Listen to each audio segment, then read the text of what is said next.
prier à la chambre. Venez prier avec vos enfants. Alléluia. Nous allons accueillir la sœur Sainte Rose. On peut acclamer le Seigneur pour notre moment. Sainte Rose. Je vous salue au nom de Jésus. En fait, un tout petit peu en arrière pour vous faire comprendre mon histoire. J'ai épousé un monsieur à l'époque, père de mes enfants, parce que j'ai eu 4 enfants avec lui. Avant de me marier avec ce monsieur-là, je n'étais pas chrétienne, je ne connaissais pas le Seigneur. Bon, je priais le Seigneur, je croyais le connaître comme Samuel dans la maison de Dieu, qui ignorait la voix même de l'Éternel. J'étais ce Samuel-là, en effet. Et je me suis mariée, et à chaque fois que ses parents étaient là, ou ses cousins, à chaque fois ils disaient, chez nous, on n'atteint pas l'âge de 50 ans, quand on bosse, on est un cadre, quand on réalise un projet, quand on est riche en fait, on n'atteint pas l'âge de 50 ans. Moi, ça ne me disait rien parce que je ne connaissais pas le Seigneur, je ne connaissais pas la parole. Alors que c'était une alliance, c'était une malédiction qui était prononcée sur ce village entier. Et j'ai perdu mon mari il y a 8 ans de cela. Au mois de septembre, le 16 septembre, ça fait 8 ans. Il est mort accidentellement, mais moi j'ai fait une dépression. J'étais en travail parce que je suis enseignante, je suis professeure de français. Avant qu'il ne décède, 2 ans avant, il m'a demandé avec les enfants, puisque moi je suis d'origine martiniquaise d'un côté et de l'autre ivoirienne, ma mère était décédée. Et il m'a demandé de rentrer, comme s'il envisageait quelque chose. Il m'a dit, puisque tu n'as pas de difficulté d'aller vivre en France et tu travailles là-bas, ils vont essayer de faire une équivalence de tes diplômes, tu vas travailler tranquillement. Et je suis rentrée avec les enfants. Lui, il venait tous les 3 mois. Et malheureusement, un jour, on m'appelle le téléphone. Mon mari a été blessé par 25 balles. Il a été assassiné. Je me suis assise. Je n'avais pas de mots. En fait, je n'avais même pas les larmes pour pleurer. Je suis restée, regardant mes enfants, et je disais, Seigneur, comment est-ce que je vais faire avec ces enfants-là? J'avais mon tout petit garçon parce qu'on avait eu 3 filles. Et on cherchait un garçon, lui surtout, parce que moi je prenais, je disais, le Seigneur a donné, je prends un enfant, quel que soit son sexe. Mais j'ai dit un jour au Seigneur, Seigneur, accorde-lui quand même cette grâce d'avoir un garçon, peut-être qu'il veut se sentir à travers ce garçon. Et j'en ai eu un garçon, je ne savais même pas que j'étais enceinte. Une fois il est passé, et puis j'étais enceinte, j'ai accouché de cet enfant-là. Il a aimé cet enfant, malheureusement, l'enfant n'a pas connu, l'enfant était bébé. Il avait moins de 10 mois et il est décédé. Je regarde l'enfant, je regarde les enfants, je me dis, Seigneur, comment annoncer à ces enfants-là, comment leur père est décédé demain, qu'est-ce que je peux leur dire? Et moi, ça faisait plus de 10 ans que je n'étais pas venue en Côte d'Ivoire. En fait, voilà, je ferme la parenthèse. Et lui, dans son projet de son vivant, il avait essayé de prendre une entreprise sur une ferme qui est à Sassandra, qui était hypothéquée. Il y avait 2 hypothèques sur la ferme. Elles sont encore les hypothèques actuellement. C'était pour un ancien Français qui avait contacté la banque et la banque lui avait prêté de l'argent. Et cet argent-là, le Français n'ayant pas réalisé ses projets, il a fui, il est parti parce qu'avec la dévaluation, c'est monté jusqu'à 78 millions. Et lui, il avait un projet de VA et de palmier à huile. Moi, quand il me disait ça là-bas, j'en riais parce que ce n'était pas moi mon domaine, je ne connaissais pas. Et il avait fait des pépinières de 60 hectares de VA, il avait fait 20 hectares de teck et il avait déposé, il avait un personnel sur le champ. Depuis 8 ans, depuis 7 ans, jusqu'au mois de novembre, avant que je ne connaisse la chambre haute, c'est vrai, je me suis convertie. Ça fait, oui, j'ai été baptisée, convertie depuis ces années-là. Je connais le Seigneur, mais je priais dans les larmes, j'ai des difficultés. Plus j'essaie d'avancer, c'est comme s'il y a une ficelle, une corde, je ne peux pas dire une ficelle parce que la ficelle elle est faible, une corde qui me tire en arrière, me donne une poussée extraordinaire. Et chaque fois je pleure, je dis, Seigneur, qu'est-ce qui se passe? Je ne comprends pas. Pourtant, je suis dans ta présence. Je paye ma dîme. Je paye tout ce qu'il y a payé. Je mets des offrandes. Mais je n'arrive pas à comprendre. Parle-moi. Alors que par alliance, vous savez, quand on se marie avec quelqu'un, on contacte cette même alliance-là. Et moi, j'avais cette alliance-là de mort avant 50 ans, il pesait sur moi. Et mes enfants étaient dans cette malédiction-là. Bon, il y a beaucoup de choses. Je ne peux pas faire des détails, je ne rentre pas dans les détails. Je vais venir simplement au mois de novembre dernier. Donc avant de venir ici au mois de novembre dernier, l'année dernière, pour vous dire, j'ai pris la décision de venir assez régulièrement parce que je venais toutes 2 semaines et je repartais. Mais j'ai donné à un monsieur 60 millions, pour vous dire, j'ai pris un prêt là-bas en France, 60 millions pour donner à un monsieur pour réaliser le projet de mon défunt époux parce que je disais que c'était son projet. Et peut-être qu'avec cet argent-là, où c'est revenu, j'allais m'occuper de mes enfants. Malheureusement, ce monsieur a pris l'argent, il en est donné à d'autres fins. Il en est donné à d'autres fins. Et pire encore, c'est-à-dire qu'il a suscité les villageois. pour dire cette femme-là, elle n'a pas de documents, elle n'a rien sur la parcelle. En fait, la parcelle ne lui appartient pas parce que je lui avais confié certaines choses, certains détails quand j'étais en dépression. Et ces villageois, l'année dernière, se sont levés. Ils ont vraiment détruit une grande partie de la parcelle, au moins 10 hectares. Ils ont brûlé, ils ont fait ce qu'ils avaient à faire. Et ils ont commencé à agresser violemment les valeurs que je paye depuis plus de 7 ans. Et moi, je suis en venant ici, je disais, Seigneur, qu'est-ce que je vais? Je suis seule. Mais c'est vrai, même s'il y a des personnes à côté de moi, mais je vais rentrer quand même dans un temps où ta parole est. Et Seigneur, je veux entendre ta voix. Je veux reconnaître cette voix-là. Et je veux que tout s'arrête un jour. Et j'étais à la maison. Le lendemain de mon arrivée, il y avait une annonce à la radio. J'ai mis la radio, l'ami chez lequel je suis, il a mis la radio. Et à la radio, il y avait des bishops qui arrivaient des États-Unis. Je n'avais pas été convaincue d'aller à ce programme-là. Peu après, je ne sais pas si c'est l'évangéliste Timothée, parce que je ne le connais pas. Je ne connaissais pas sa voix, je ne savais même pas l'existence de la chambre haute. Et il y a eu une annonce sur la chambre haute, où c'était le 3 et le 4 novembre dernier, 2013, où il y avait un homme qui arrivait, un bishop qui arrivait d'Israël, avec un Israélite, avec suivi d'une veillée. Voilà. Et j'étais là, j'ai été touchée par la puissance de l'Esprit de Dieu, je me dis comme s'il fallait que j'aille à ce lieu. Et je suis venue là. Quand je suis arrivée, il y avait l'évangéliste qui parlait des traitements de faveur. J'étais de ce côté-là, je me suis assise, je dis, Seigneur, tant d'années je sème dans ta maison. Seigneur, je sème. Je ne sais pas, qu'est-ce que c'est cette histoire des traitements de faveur? Est-ce que c'est vrai? Parce que si tu ne convaincs pas, moi je ne serai pas là. Tu m'as fait venir dans ce lieu. Bon, si c'est ta volonté, permets que je puisse faire ce traitement de faveur afin de voir ta gloire se manifester dans ma vie. Et j'ai mis l'argent dans l'enveloppe, j'ai semé, j'ai dit Seigneur, je me soumets à toi, voilà, que ta volonté soit faite. Et sur ces documents de la plantation, il y avait beaucoup de choses. Il y avait 2 hypothèques, comme je vous ai dit, qui sont encore. Il fallait payer les 78 millions à la banque. Et mon mari étant décédé, je ne retrouvais pas de documents. Et le banquier, je tais son nom parce que voilà, je ne suis pas venue ici pour un jugement sur une tierce personne. Je le cherchais depuis des années. De la France, quand je l'appelle, oui, madame, attendez, il me tournait. Et quand j'ai eu l'opportunité de venir, il ne travaillait pas. Ou je ne pouvais pas avoir accès à ce banquier-là. Et après le traitement de faveur, je rentre à la banque. Comme ça, je trouve le monsieur en dehors de la banque.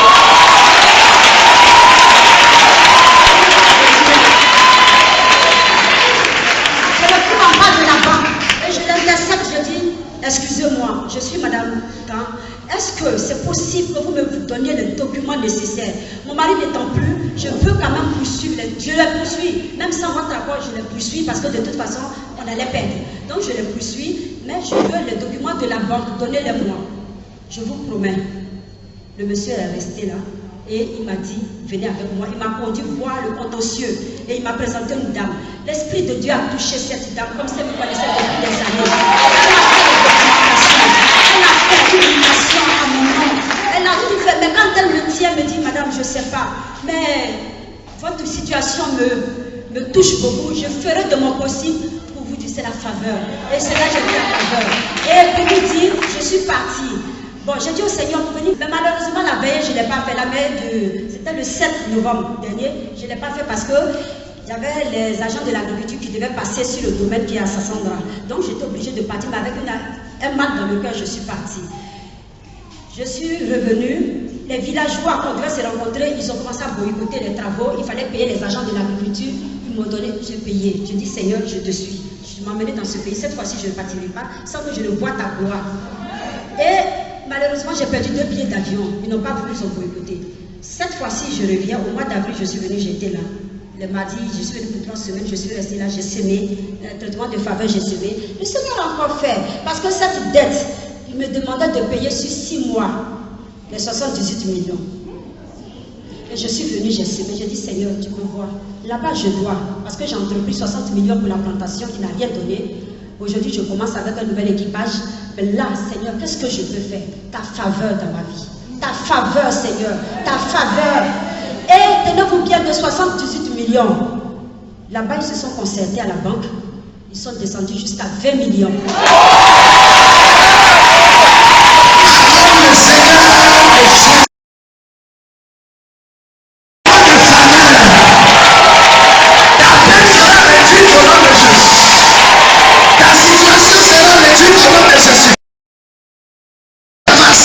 Qui a saisi la parole?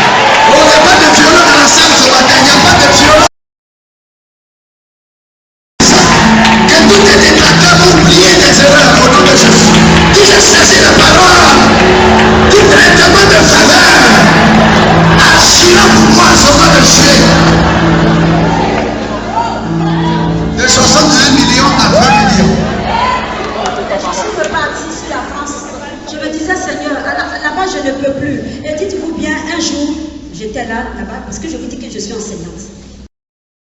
Dans des établissements, j'ai plus de 15 ans d'ancienneté. À la fin de l'année scolaire, on finit de corriger le bac et tout.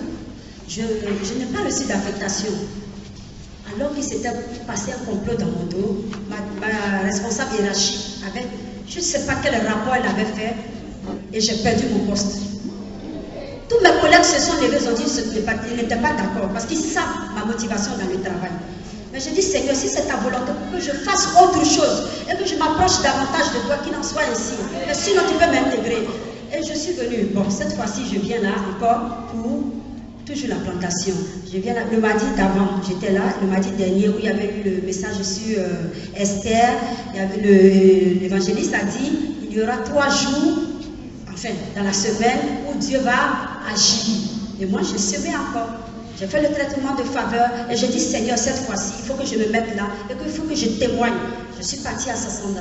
Le document de l'agriculture, vous savez, les gens ont gardé. Je vous ai dit que les villageois ont détruit les plants. Ils ont détruit la grande partie de la plantation.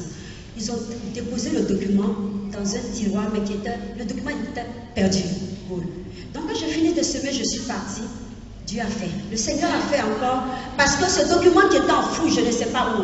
Quand les gens de l'agriculture, du tribunal m'ont vu, le président du tribunal même, il m'a dit, madame, venez, je vous signe votre document. Et il m'a conduit vers un greffier. Ce greffier-là, il est resté là. Quand il m'a vu dans son bureau, ils sont 5 greffiers dans le bureau, il m'a dit, si je ne traite pas votre dossier, je ne pourrai pas être en paix. Je ne suis pas en paix.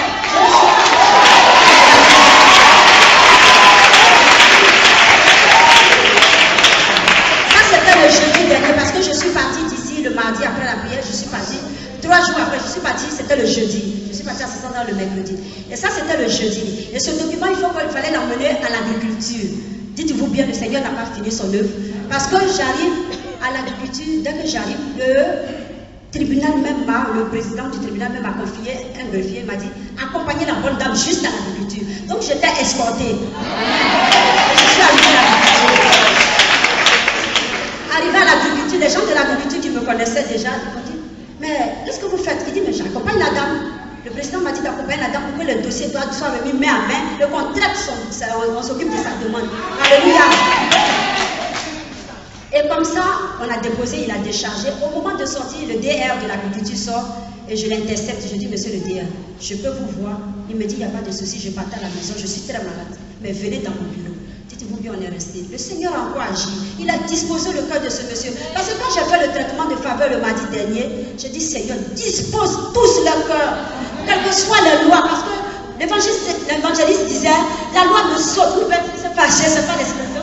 Je saute. Et moi, quand j'étais là, je parlais, mais j'étais devant, je dis, mais tu me sautes. Toi, la loi qui venait contre un retardement, tout, tu me sautes. Et je faisais des mouvements, je priais. Et j'ai dit, je vais rendre témoignage de ces 3 jours consécutifs avant de repartir sur Abidjan.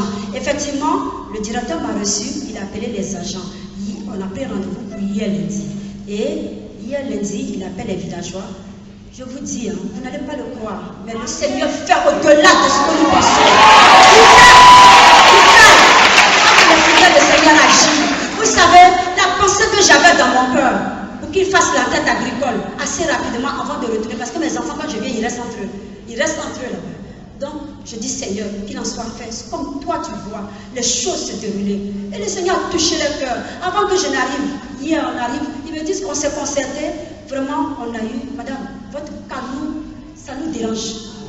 Et on veut arrêter une bonne chose. Vous venez le 24, le 25, on va faire l'enquête agricole. Mais vous aurez 1 million à payer.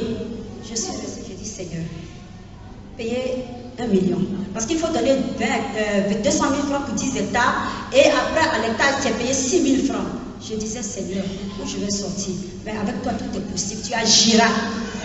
Après, le directeur, le DA de l'agriculture, il est rentré dans son bureau. Je dis, je peux vous voir. Moi, je partais pour lui dire, je ne peux pas payer cette somme-là aujourd'hui. Parce que j'ai les enfants, j'ai tout, je ne peux pas. Je lui ai expliqué. Il m'a dit, madame, avant même que vous ne parlez, je ne sais pas, quelque chose en moi me dit de vous aider. Mais je ne sais pas comment vous aider.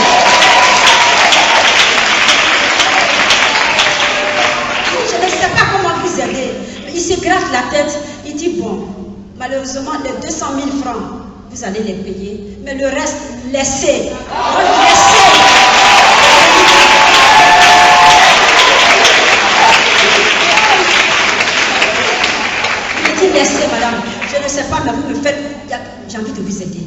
que je peux faire malheureusement, vous allez payer. Donc je bénis le nom du Seigneur. Je bénis le nom du Seigneur. Je dis, mais je me suis dit, je ne peux pas rester à 60 là. Je viens rendre témoignage aujourd'hui parce que ça vient, le Seigneur a trop fait. Et je le prie demain. Et le Seigneur me bénisse. C'est ton époque, Jésus.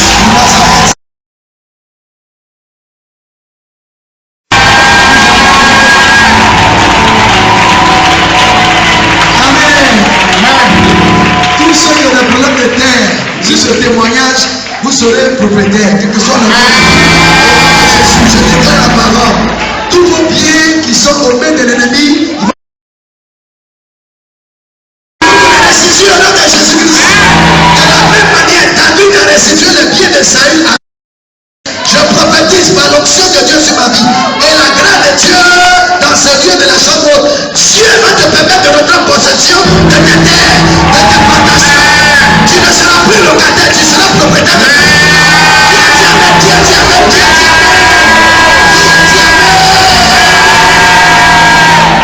Alléluia. Le témoignage était long, je laissé faire parce que par moment, il faut laisser souvent les personnes aussi. Chaque témoignage est une prédication. Amen. Évidemment, il a touché un peu le thème que je vais aborder. Malgré la loi, toujours sur le même thème. Mais aujourd'hui, je vais parler de ce que tu portes t'ouvrira la porte. Tu ne m'as pas compris. Ce que tu portes t'ouvrira les portes. Dis à ton voisin, ce que tu portes va t'ouvrir les portes. Ce que tu portes va t'ouvrir les portes. Elle porte la grâce, elle porte la faveur. Donc c'est pas elle qui doit ouvrir les portes, c'est la faveur qui ouvre les portes. Si tu sais que regarde ton voisin, dis qu'est-ce que tu portes en toi? Qu'est-ce que tu portes en toi? C'est ce qui va t'ouvrir les portes. Si tu as devant une porte que tu n'as pas de clé, est-ce que tu peux ouvrir la porte? Tu portes quelque chose. Tu portes qui va t'ouvrir. Amen. En tout cas, je ne veux pas dire qu'il faut passer à longtemps, monsieur est mort. Dieu va envoyer Boaz. Un beau frère. Vous voyez comment les quatre enfants me regardent pas le péché. C'est que là où est le Boaz, envoie Boaz. Si c'est un Parisien, c'est pas grave. Si c'est un Baoulé aussi, c'est pas grave. Alléluia. En tout cas, je bénis Dieu. Vous voyez, quand des gens viennent à la chambre haute, on se voit, mais c'est rare qu'elle vienne me rencontrer. Peut-être ça vient une fois. On se rencontre souvent. Quand je prêche, je vois les visages. Vous avez vu tout ce qui est de la vie, vous connaissez. Amen. Je vous connais tout le monde. Même si tu viens une fois, je sais. Alléluia. Et son témoignage est parti de sa relation avec Jésus. Ne venez pas ici à cause de l'évangéliste Timothée. Timothée est esclave de Jésus. Il n'est pas mort à la croix pour te sauver. C'est Jésus seul. Dis c'est Jésus seul. Il ne faut pas venir adorer Timothée. Timothée n'est pas une idole. Alléluia. C'est un homme, c'est la boue comme toi. Amen. Est-ce que vous êtes d'accord? C'est par la grâce de Dieu que nous opérons. Et je bénis Dieu pour sa relation avec Dieu. Chaque fois, elle vient, quand je prêche, elle vient se dire, la femme là, elle me donnait tous les jours. Oh, elle attendait quelque chose. Tu sais, la qualité du don dépend de celui qui va la recevoir. Vrai ou faux? Vrai ou faux? Si tu veux offrir quelque chose à ta fille de maison, la nounou, tu sais que tu la payes. Donc tu ne vas pas te fatiguer. Tu vas prendre des choses peut-être un peu, bon, bien, bon, je payerai pour toi. Mais quand tu vas remettre quelque chose au chef de l'État ou à ton PDG, ce n'est pas la même qualité. Alléluia. Alléluia. Amen. Et nous allons prier pour que Dieu achève ce qu'il a commencé. Alléluia. Parmi les villageois, il y aura beaucoup de morts. Je ne prophétise pas leur mort, mais à certains d'entre eux, il y aura un conflit dans le village. Priez beaucoup pour le village. Ce village-là même. Ce n'est pas lié à votre histoire, mais il y aura une situation où en eux, ils vont se faire du mal. Pourquoi? Dieu va frayer le chemin. Isaïe 43, 18 à 19. Il y a des gens qui doivent dégager, mais ils ne veulent pas dégager. Donc Dieu va créer une situation pour les dégager. Que la grâce achève. Amen. Amen. Que Dieu la bénisse. Et quand elle va retourner en France aussi au niveau des études, dans 3 mois, vous allez voir comment les choses vont s'accélérer au niveau professionnel. 3 mois. Mardi dernier, j'ai dit 3 jours. 3 mois. Amen. Amen. 3 mois. Vous allez appeler, quelque chose va arriver de grand. Amen. Et je vois un bien immobilier là-bas en Europe, une maison, un appartement pour vous. Amen. Amen. Si tu dis, ne dis pas Amen. Amen. Je n'ai pas besoin de ton Amen. Ton ton amen en français au passage à Gabé. Amen. Amen. Seigneur, avant de prier pour ta servante, je vais prier pour tous ceux qui sont dans l'assemblée, qui ont un problème de maison, je ne sais quoi.